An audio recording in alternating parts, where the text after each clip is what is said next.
орчинд аюулгүй байдал хариуцлагатай залуучуудын оролцоог нэмэгдүүлэх үүснээс өнөөдөр Чингис хаан үндэсний музейтэй хамтран дижитал хийх хөтөлбөрийг зохион байгуулан ажиллаж байна.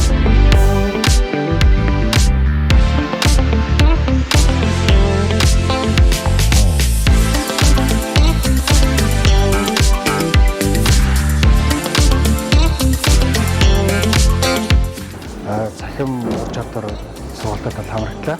Илгүүн сургалтаар бол залуучууд хэрэгтэй цахим орчинд хэрхэн өөрсдөө хамгаалах уу? Дээр нь цахим орчныг одоо хэрхэн ашиглах уу? Хэрхэн зөв боловсон ашиглаж хэрхэн өөрийнхөө мөрөөдлийг одоо цахим орчноор дамжуулж одоо мөрөөдөлд ойртох гэдэг талаар тэгэхээр үр дүнтэй сургалтыг залуучууд бас орлоо гэж бодож байна. Тийм учраас манай оюутан залуучууд бас илгүүн сургалтад бас идэвхтэй хамрагдаж за өнөөгийн одоо нийгэмтэйгээ бас хөл нийлүүлж за цахим орчинд бас хэрхэн зөв боловсон одоо цахим орчныг хэрхэн зөв болгосон хэрэглэхгүй гэдэг талаар бас өөрийн гэсэн мэдлэг мэдээлэлтэй болох юм байна шүү.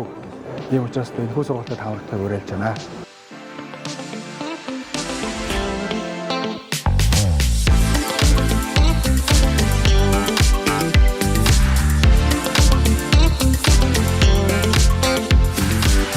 Өнөөдөр үйл хамнаас айгүй олон зүйл спорт мэдэж авлаа. Жишээ нь одоо дахин орчинд өөрийгөө яаж хамгаалах уу, мөн бусдаас яаж ингэж сэрэмжих үү гэдэг айгүй олон хэсэг мэдээлэл бидэнд өгсөн.